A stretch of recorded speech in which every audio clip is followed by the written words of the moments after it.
acho que a primeira relevante no Brasil era a Linear. E aí teve uma história ruim, né? Teve um fim ruim. Verde estava nascendo. Só para saber, eles saíram do mercado? Braieri foi presidente do Banco Central. Ah, é? Mas eu não sei. No Collor. Durante Foi o Collor. antes, não, mas foi antes da Linear. Antes né? da Linear. Foi antes da Linear. Depois a Linear, da Linear acho que não fez mais nada. fechou encerrou os fundos lá logo depois da crise da Rússia de 98, agosto de 98. A crise da Ásia foi doída, mas pegou pouco fundo, né? Talvez eles tenham sido melhores. O ING, Unibanco, garantia essa turma se apertou. Normalmente mas não crises, né? Tanto, tanto aqui quanto lá fora, essas crises assim de amplitude global, né? Como a da Ásia, a Rússia, etc.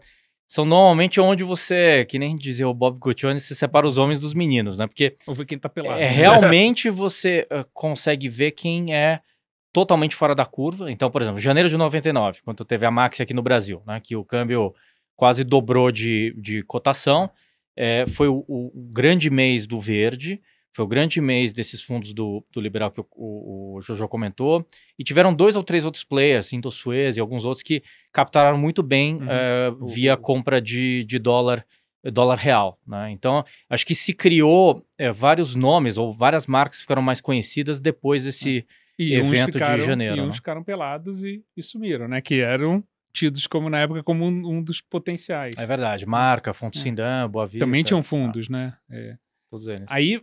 Mas... Só uma dica cultural, o Stuberger e o Parreiras contam a história dessa Maxi 99 num podcast da Infomani, esqueci qual o nome, acho que era Pregões que fizeram história, e eles fizeram vários relatos, né, de pessoas que estavam lá naquela época, né, o Stuberger acabou falando até pelo acerto que teve.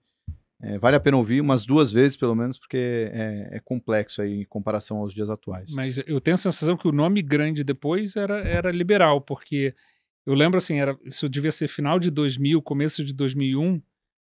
Eu lembro no Rio de Janeiro, 6 de setembro ali, centrão, escritório do liberal, que já era Bank of America High Yield, fazendo due diligence. E na época eu fazia uma due diligence assim, meio ferrenha. Eu sentava, tipo, tinha 3 caras para entrevistar, eu pegava um separado, depois outro, nunca juntava 3, né?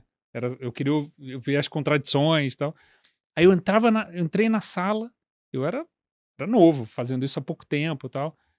Aí o cara falava, mas ele gastava os primeiros 10 minutos xingando os americanos. Puta, esses americanos, caralho, St. Louis, não entendem porra nenhuma, um bando de caipira e tal. Saiu. Entrava o outro, mesma coisa. Cara, eu saí de lá, liguei, na época a área de fundos do Unibanco nem tinha sido montada. Eu ficava embaixo de um cara comercial, porque eu não podia ficar na mesa pra não ter conflito. Liguei, Valdemar, não vou aprovar esses caras. Aí ele falou, puta que pariu, não vai aprovar. É como se hoje você não aprovasse Verde, Dínamo, SP. Era esse nível. Era assim, cara, não vamos aguentar, o pessoal do private vai ficar... Aí eu falei, cara, não dá.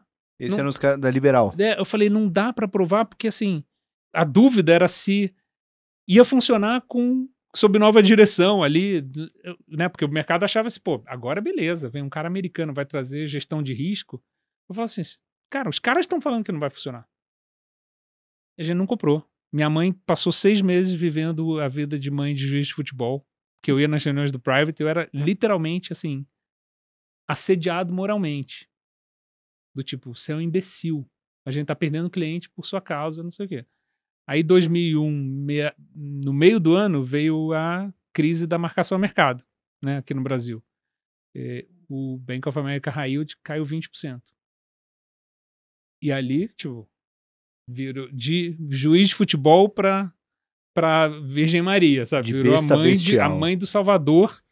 E pra você ter uma ideia qual foi o impacto, na época, os 2 maiores private banks do Brasil eram Citibank e Unibanco.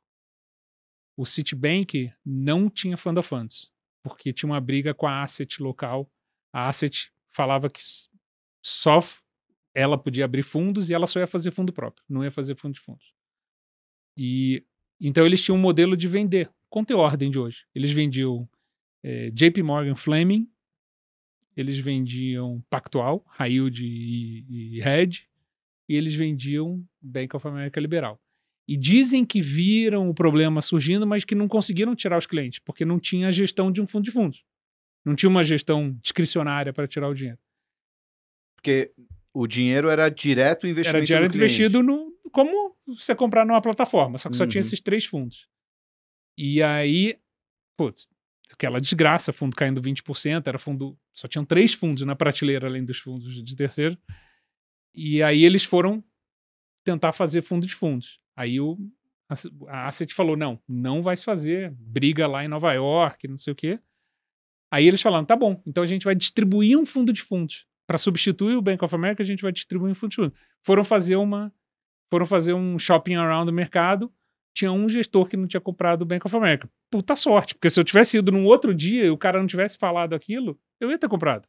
Era meio no-brainer comprar o Bank of America. E aí, imagina o seguinte, eu era gestor do Unibanco, eu fazia fundo exclusivo do Private do Unibanco e fazia os fundos exclusivos do Private do Citi. É como...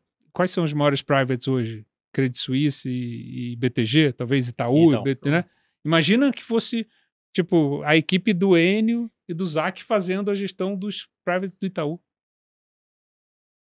Eu lembro o diretor comercial do Unibanco brigando com o Pedro Moreira Salles, falando assim, porra, a gente não pode, é a nossa arma, né? A gente vamos perder a nossa arma de diferenciação com os caras. Ele falou, ô Celso, você não tá entendendo. Não tem mais guerra, o garoto foi lá e fincou a bandeira lá dentro, o cliente dele está assinando um documento Unibanco, com aquela mosquinha, na época era o símbolo do Unibanco. Então assim, aquilo ali foi tão emblemático que mudou a indústria. Aí na época, eu brinco assim, meus laços com o Pactual, com o BTG vêm desde lá, porque eu virei um cliente muito importante, eu era o cliente Unibanco e o cliente Citi deles. Né? Então, para mim, era o somatório, era os caras, e tentaram depois montar assets e nenhuma deu certo, né? Dos ex-liberal ali. Os ex-liberal, os 3 lá. Acho que nenhuma asset funcionou. Né? Eles tentaram, mas não conseguiram. Eu lembro que até eu fui nessas de ajudar, nessas que o Zac, eu tenho que lembrar, nessas que o Zac fala de ajudar, eu lembro de ter ido numa due diligence dessas muito iniciais que o cara te mostra o business plan e o gestor de risco dele era o gestor de risco que era da Liberal. Eu falei, acho que você vai ter dificuldade, tipo, assim, banco que perdeu lá vai dar bola preta, entendeu? Muda o cara de função, mas, né? Porque é muito difícil. Às vezes essa ajuda, às vezes ela é crucial. Ela é artística, entendeu?